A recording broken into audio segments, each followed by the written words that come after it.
Hello everyone, welcome to the video. My name is Bacon and today we're going to be taking a look at the FIAT G-55 Silurante.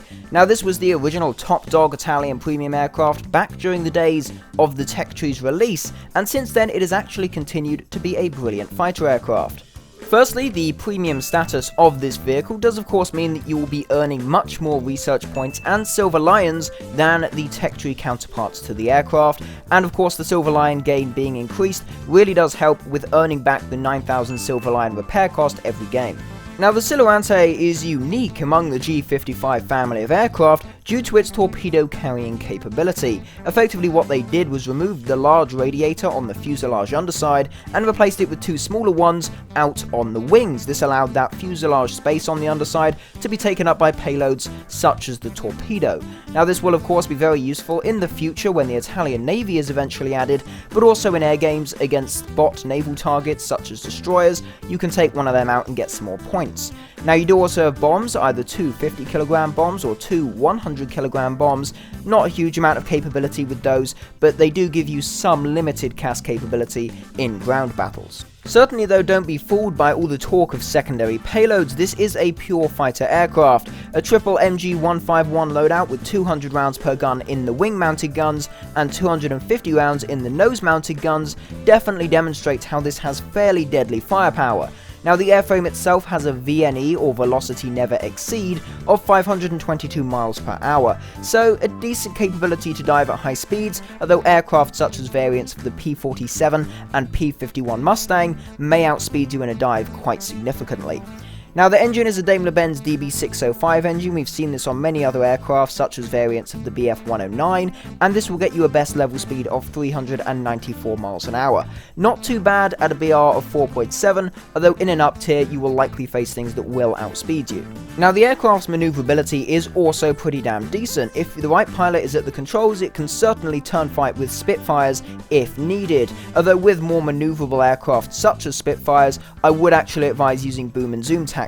But say you're facing P-47s or P-51s, turn fighting is certainly a good tactic to use, and if you turn fight them all day, it will most of the time get the kills. So certainly a fairly decent aircraft when it comes to maneuverability. Now in terms of armor, you have a 50mm thick bulletproof glass windscreen and an 8mm thick steel pilot seat. This will give you a bit more protection, but it's not really much. The 8mm thick steel pilot seat, that won't do much against most rounds, although occasionally you might get lucky. Now with all that said, the aircraft is at a BR of 4.7, so it's not actually too bad if you ask me. The diving speed is certainly going to be very good in a down tier. In a down tier as well, the top speed isn't too bad, maneuverability is nice, and the armament is certainly going to rip through most things it will face. So with that said, let's go take a look at some Air RB gameplay and see if the aircraft is actually worth picking up. So our first game is on the air map Tunisia, and I start off by doing what you should do, which is to gain an altitude advantage to try and have a bit more energy to burn when fighting enemy aircraft. First off, going in on a P-51, the early variant, which features the 420mm cannons. We both commit to a head-on, effectively, to put it shortly. I get some hits, he doesn't, he goes down in flames. Pretty good there, and actually I believe either his shot sparked on me, or the friendly Hitler bolt got a hit on me as he was attacking the P-51. Doesn't look like any damage was done, so no big deal there, but something did hit me. I was just wondering which one it was. Now down here, we've got some interesting stuff going on. A single fighter being bullied by 4 enemy fighters, really. Me, the Hitler bolt, some others, we dive in, try and help them out. I focus on the Firefly Mark 1. The Firefly is a 3.7 BR aircraft. It's meh at that BR anyway, and I'm a 4.7. I get a few spready shots, but then when I get a final solid hit, yeah, he disintegrates, he's down. That's the second kill for me. A Typhoon looks to be trying to catch me up, although then very shortly actually gives up and decides to head after a friendly Hitler bolt. So I turn in, decide to follow him, and sort of in the hope that they will both turn, allowing me to get a nice side shot on that Typhoon. I follow for a short while, just sort of moving in. I try and fire some long-range shots, nothing really comes of them, so I just continue to follow effectively. There are some enemy anti-aircraft trucks. I do fire at one, I don't destroy it, although later on in the game I do come back and I get a few more ground kills once most of the enemy fighters are dead, just to get some more points. Now at this point the Typhoon begins to turn. He's being attacked by far more people. He needs to evade. He comes towards me. I get a hit, but that hit luckily sets him on fire, then moving up into a critical, and then moving up into him being dead, which gives me of course my third kill of the game, and as he is slowly burning to death, I take out a little AA truck. So now moving on, we're fighting an F4U Corsair and an F6F. The F4U, he turns on, we do a head-on, I get some very spready shots, but then luckily I move over onto target and hit the first wing, hit the second wing. He now has no wings, he's pretty dead. Then moving straight off that onto the F6F, luckily as he pulls out of the head-on, I'm able to move upwards and just clip his wing, and yet again that wing is gone, giving me an ace game in the G55. After that, took out some more ground targets, went back to the airfield to land. That was the end of the game. 5 kills, I believe it was 6 ground targets in the end, and first in the team. Certainly not too bad. And also, I gained a fair amount of Silver Lions from that game as well, as I will show now. As we can see, well over 100k Silver Lions easily, decent amount of RP gained, although my entire Italian tech tree is already ground out, so not really going on to any vehicles, definitely showing how this thing is a very good use as a Silver Lion grinder. In fact, in the hour and a half I had to gather footage for this video, I gained well over 1 million Silver Lions easy, so really not too bad there.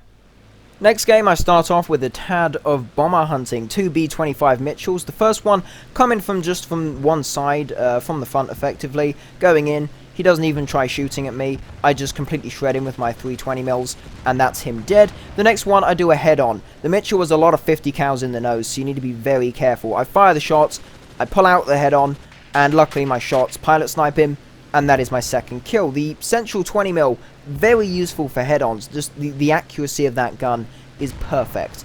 Now, with the final enemy aircraft, the P-63, few missed shots, but then when I get my lead correct, get a critical, and then I'll just blow him the hell up. Bye-bye P-63, 3 kills for me, and that's the end of the game. And again, I get first on the team, which I really would say isn't too bad for someone who's not really played ARB for a full month. So now moving on to a Firefly. Fairy Firefly, again, last game on Tunisia we killed one. This game on Tunisia, we're again going to kill one. I kind of feel like this is bullying, but still, go in for a head-on. He doesn't shoot me for whatever reason. I hit him, set him on fire. The hit, obviously the fire burns, gives me a critical, although the fire does then go out, and with the fire out, I would say he doesn't want a kill steal if someone else takes it, so I take the liberty of just going and finishing it off myself, ripping his wing off, giving me my first kill.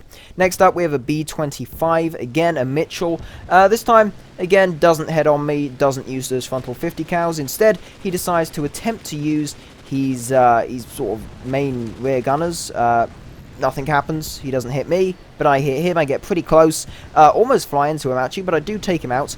And next up we have a P-51 who had been sitting at the airfield for about 5 minutes. Not sure if he was AFK or whatever, but as I began to move in, he then decided to take off. Maybe he saw me inbound or whatever, and you know, he had perfect shot on me actually. He was right in front of me, aiming at me, but then he pulled up, so I took the liberty just to sort of shoot him in the face, which appeared to work actually. So try to fire over the hill, but then when he came up, he just pulls up and boom. There we go, on fire, wing missing, spinning into death. Pretty damn good. Final kill was on an F6F. We do a head-on, we kill each other. I pull up into him, and I believe actually my central gun just sort of pilot snipes him after I die, and there we go. 4 kills. End of the game there. Another game, of course, on Tunisia, and that is pretty much it. Apologies if the gameplay quality, as in the amount of kills and stuff, isn't as good as I would usually like. I only had about an hour and a half to get footage for this video. I wanted to get one out sort of before the sales have been going too long, because obviously the G-55S is being removed from the Gaijin Store after these sales are finished, so certainly give it a look. It might be something you'll be interested in. So some final conclusions on the G-55S. Is it good? Is it bad? Well, I would say it's certainly very good. My playstyle in ARB, as you can probably tell from this video, more turn fighting. I prefer turn fighting, I find it a bit more exciting. This aircraft has a very fluid playstyle. You can do boom and zoom, you can do turn fighting, you can do whatever you want. The guns, they will always be quite reliable guns, they will always kill the enemy as long as you get a good solid hit, so that works quite well. The climb rate's nice, not quite as good as some other things it will face, but the climb rate is definitely decent. You can certainly get, if not an altitude advantage, at least to somewhat of an equal altitude to the enemy aircraft who are also climbing. The one thing I would say though is when you're climbing, do not hold the weapon for the full time. If you keep weapon for the whole climb, your engine overheats, and with this engine, the DB605, what I found is once it overheats once in a game, it takes a very long time to cool down, so effectively you can't use wet, because when you do, the engine overheats again, and that could then lead to your engine effectively killing itself, which of course you don't want to happen. As I said, gun's good, playstyle's good, you can do whatever, you can boom and zoom, you can turn fight. Engine overheating, that's the one thing I would say be very careful of. Generally though, very nice aeroplane. The Silver Lion gain, as I said, using it as a Silver Lion grinder, perfectly doable. In about an hour and a half, I gained about 1 million Silver Lions. Some people have probably done better, but still, I would say that's certainly quite good, especially if you're a new player, being at a 4.7 BR, possibly down tier to 3.7, and being able to gain those amounts of Silver Lions, certainly a big positive in my book. I would actually say, I got this obviously way back during the pre-order when the Italian tech tree was released, and I would say this is one of the best value things I ever got for War Thunder. It has just given so much. I ground basically the entire Italian tech tree with this. The only vehicle I didn't get with this was the G91YS. I got that with the R4. But every Italian vehicle, apart from the YS, I ground out with this. And I would say getting it before it goes off sale is 100% something you will not regret.